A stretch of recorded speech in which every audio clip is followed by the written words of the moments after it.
Hi friends, मैं परविंदर खारी। Friends, आज की हमारी गेम विक्रम सूद जी की एक वीडियो रिक्वेस्ट किया है। उन्होंने मुझसे सन 2007 में हुई एक कमाल की गेम के ऊपर वीडियो बनाने के लिए कहा था। गेम खेली गई थी बार्सिलोना स्पेन में और इसका टाइटल भी कुछ इसी तरह का है। कैसीनो रॉयल जेम्स बॉन्ड की एक मूवी थी।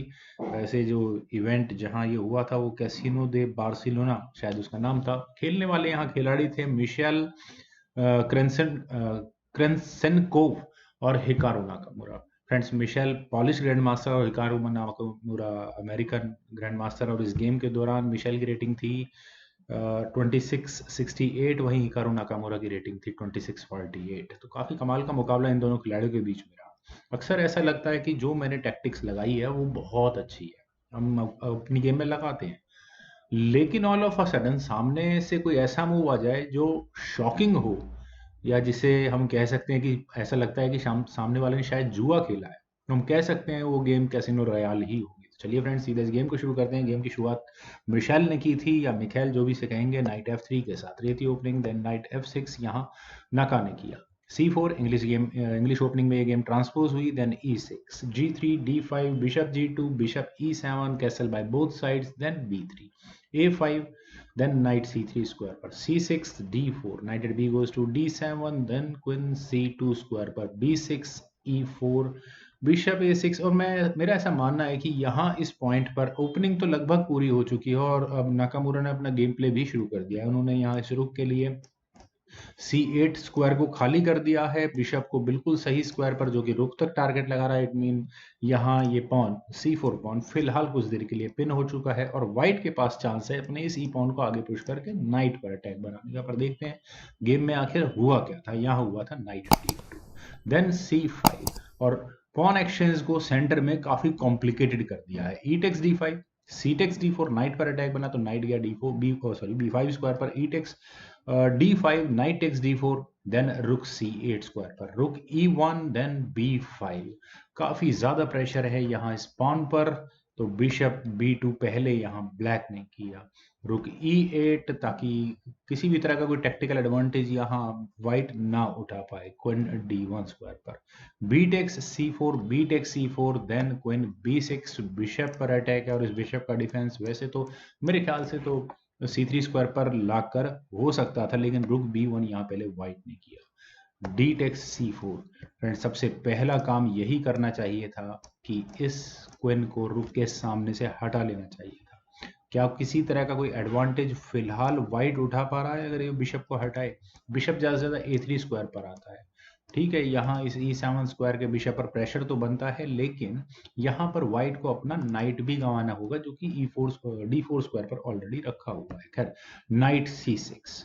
और फ्रेंड्स, हुआ लगभग कुछ वैसा ही। एक्चुअल में व्हाइट ने यहाँ किया है, नाइट को D6 स्क्वायर पर रख कर यहाँ एक अच्छी आउटपोस्ट दी है, बिशप पर काफी प्रेशर बनाया है। यहाँ पर व्हाइट ने काफी अच्छा मूव खेला है। व्हाइट के गेम प्लान्स क्या है? व्हाइट के गेम प्लान्स है कि ब्लैक यहाँ इस नाइट को रुक से लेना ही होगा, फोर्सफुल मूव है। और उसके बाद व्हाइट यहाँ अपने इस बिशप से F6 नाइट को लेकर क्वीन पर अटैक बनाएगा और क्लियरली यहाँ मेटेरियल गेन करने की कोशिश करेगा। रुक टेक C6, यही काम यहाँ व्हाइट ने किया। लेकिन रुक टेक C7 मैं एक्सपेक्ट कर रहा था। रुक टेक E7 होता, देन बिशप E3 स्क्वायर पर जाकर ये बेटर मूव था। यहाँ कोई भी तरीका नहीं होता इस बिशप की डिफेंस करने का। हाँ, मतलब एक्सचेंज अप होने का मौका यहाँ क्लियरली व्हाइट को मिल चुका होता, लेकिन यहाँ इस पॉइंट से हुआ था bishop takes F6। Game play हुआ कुछ इसी तरह से।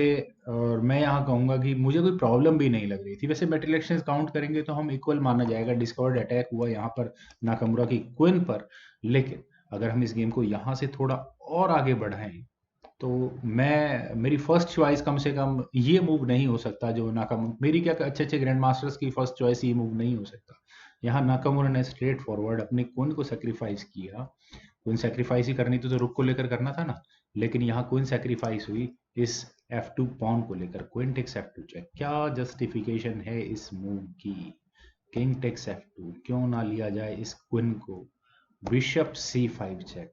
और फ्रेंड्स, यहाँ थोड़ा थोड़ा समझ में आने लगा है कि आखिर ये गेम में हुआ क्या है। कम से कम वाइट अपने किंग को F1 स्क्वायर पर नहीं लेकर जा सकता, अदरवाइज ये दोनों बिशप वाइट के किंग को चेकमेट करने के लिए काफ़ी होंगे। C3 चेक होगा और इस चेक नाइट पर होगा, लेकिन नाइट की भरपाई, नाइट का लेना क्वीन सेक्रीफाइस को भी जस्टिफाई नहीं करता। खैर डिस्कवर्ड चेक होगा, इस चेक का डिफेंस एक ही होगा कि रुक को बीच में लगाया जाए, उसके बाद होगा C2, कोई प्रॉब्लम नहीं है, ये मूव भी आने दी जाए। क्वीन टेक C2 नहीं हो सकता, simply because bishop take C2 check, king E1 square पर जाएगा, then bishop D3 check, D3 check के बाद यहाँ वो क्वीन सेक्रीफाइस अब जस्टिफाई होता है। और अगर मैं कुछ मूव पहले की बात करूँ, लगभग यहाँ से, कि अगर यहाँ बिशप टेक्स C6 पहले वाइट कर ले और यही बेस्ट मूव निकल कर आता भी है, then C takes D1 promoting to queen with the check, rook takes D1 होगा, then bishop takes E2 check होगा, किंग कहीं भी जाए G2 या E1 स्क्वायर पर गया भी, देन बिशप G4 चेक होगा, नाइट बीच में चलो लग भी गया, देन बिशप D4 चेक होगा, किंग F2।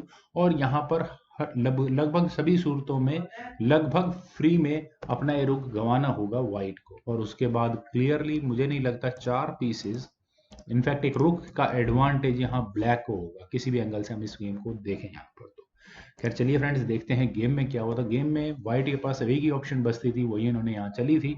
उन्होंने यहाँ अपने किंग को रखा F3 स्क्वायर पर, then rook takes F6 check, king गया G4 स्क्वायर पर, नाइट E5 चेक। और फ्रेंड्स ये नाइट E5 चेक, यहाँ वाइट क्या कर सकता है? मेरे ख्याल से तो रुक टेक C5 करके शायद प्रॉब्लम का सोल्यूशन निकल सकता था, लेकिन चलिए देखते हैं कि क्या प्रॉब्लम थी कि कोई वाकई में। यहाँ पर वाइट का किंग ठीक है सेंट्रलाइज हो चुका है, और लगभग मैं कह सकता हूँ कि रुक बिशप, दोनों बिशप यहाँ पर इस अटैक में शामिल हो सकते हैं। बिशप C8 जैसा मूव पहले ब्लैक चल सकता है, उसके बाद किंग कहाँ जाएगा, E4 स्क्वायर पर गया, then rook takes E5 with check होगा। और उसके बाद फ्रेंड्स ये चेक मेट बचना बहुत मुश्किल होगा यहाँ पर वाइट को। पर चलिए अगर किसी और तरीके से भी इस गेम को आगे बढ़ाया जाए, मान लिया जाए रुक F5 यहाँ पर अगर वाइट कर दे तो भी कोई प्रॉब्लम नहीं होगी। बिशप टेक्स F5 चेक होगा, किंग H4 स्क्वायर पर वही मूव आने वाले हैं सारे। किंग मूव हो भी गया, देन बिशप मूव कर लेंगे। देन चलिए छोड़िए फ्रेंड्स, आइए गेम को देखते हैं। यहाँ गेम में हुआ था किंग G5, किंग G5 होने के बाद रुक G6 चेक। क्या वाकई में वो जुआ था? किंग H5 स्क्वायर पर गया, देन F6। और फ्रेंड्स इस F6 मूव को आखिरकार क्यों चला गया है, ये काफी देखने वाला है। रुक टेक्स E5 करने के बाद रुक टेक्स E5 चेक होगा, वो किंग के लिए बचा है H4 स्क्वायर, अदरवाइज यहाँ एक और चेक आकर यहाँ बहुत प्रॉब्लम होने वाली है वाइट के किंग को।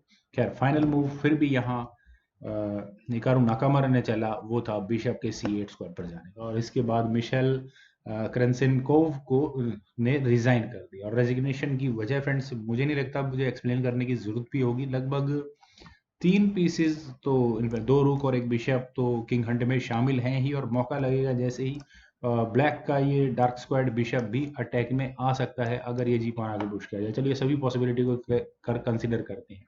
यहाँ पर अगले मूव में ब्लैक चेकमेट की थ्रेट दे रहा है, तो इस चेकमेट से बचने के लिए क्या कोई एस्केपिंग स्क्वायर हो सकता है? क्या वो यहाँ जी पॉन को आगे पुश करके जस्टिफाई किया जा सकता है? चलिए जी पॉन को आगे पुश कर लेते हैं एक बार।